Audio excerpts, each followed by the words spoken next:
Welcome to DW Backyard Garden. It's that time of the year, it's Christmas time. Yes, it's Christmas time when we prepare to make our nice, rich Jamaican fruit cake. Yes, Christmas cake.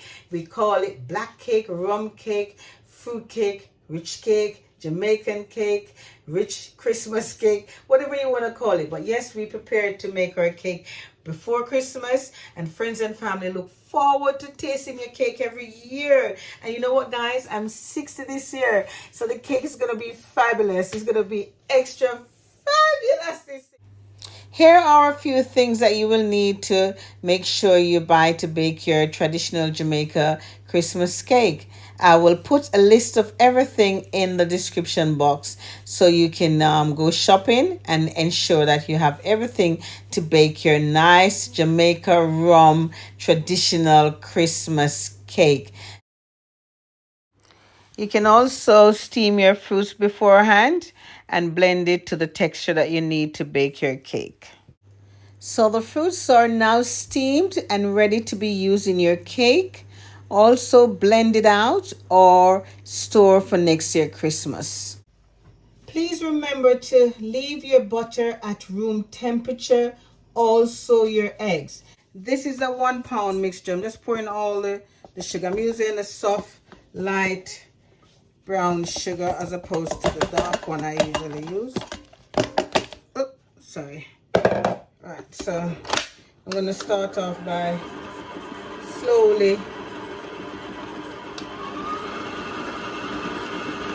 doing the butter and the sugar. I'm creaming the butter and the sugar. And remember, guys, while the butter and sugar is mixing, remember to get your things in order. All your flour, your spices, your fruits, your cake tin, everything in order. So you see, it is a soft brown sugar. So now that my butter, my sugar is fully creamed, you can see it's nice and fluffy. Just need to show you a little bit of it here. So it's nice, creamy and fluffy. I'm going to slowly add the eggs, and in my eggs I've got the rind of orange and lemon. I'll put all the measurements in the description for you. So I'm going to slowly add the beaten eggs. You can use between 8 and a dozen eggs. I've gone for 10 eggs.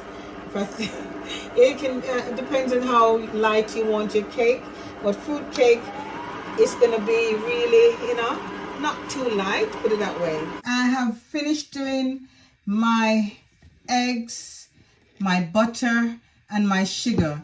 It's all creamed out, and if you see how beautiful this is, so there it is. I've got my wooden spoon. So it's now time for me to add my fruits. So I'm going to slowly add my fruits in. Remember, do not blend your fruits all out. Use your food processor to chop the fruits, unless you want a cake that is literally no fruits at all in there. But it's a fruit cake, isn't it? It's a fruit cake. It's a fruit cake. So I'm adding the fruits. If it need more fruits, by all means add. So I'm going to add the fruits, add the browning, add the molasses, and I'll just pour some in. It helps to give the cake the color as well. Okay. So if you notice, it's changing color now. The last thing you add is your flour. I might need to even transfer this to a bigger.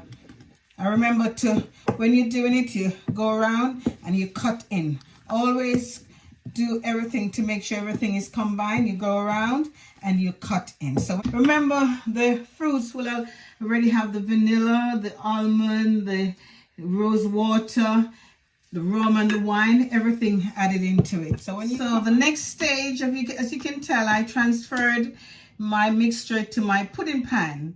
So I've added the fruits, and now it's time for the flour. And if you look, I've got all my spices in my flour already sifted. So I'm just going to mix that around. So guys, always prepare in advance. Prepare. Then you're not you're not running up and down like headless chicken. So I'm gonna slowly put this in my mixture. Remember, the last thing goes into your mixture is the flour, because you don't want it to turn gluten, because that's when your cake becomes hard and tough. Remember that, and always preheat your oven. Remember, you're going to turn your oven to at least 2, gas mark 2 or 2.5 to 3, because you want to slowly bake your cake. You don't want your cake to burst open at the top. And also, Christmas cake is baked slowly, because remember, it's a heavy fruit cake. So now it's time to add my flour. So I'm going to slowly add my flour, 1 cup at a time.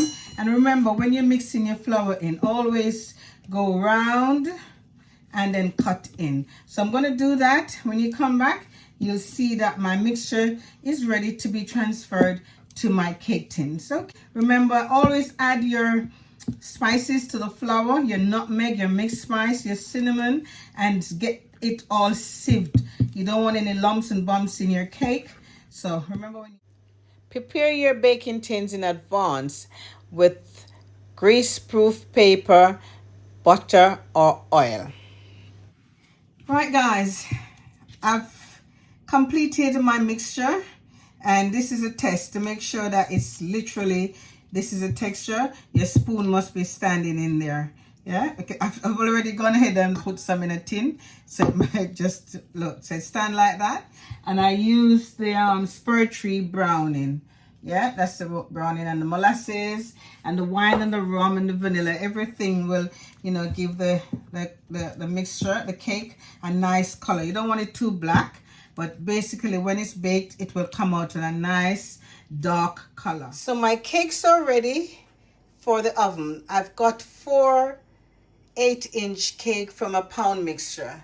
So they're all, and if you notice, I haven't put them all up to the top. So they're ready to be baked at a slow temperature. So that'd be 2.5 to 3. You don't want to start your cake off on a high temperature. They will burn before they're baked. And always put a bath in there, something with water to help to steam the cake. So once I put the cake in, do not open the oven. Leave it, let it take its time and bake. Here are the final results of my 4 cakes. So my light Christmas cake is so soft. Look how easy the knife goes through. Look at the texture. Light brown Jamaica Christmas cake.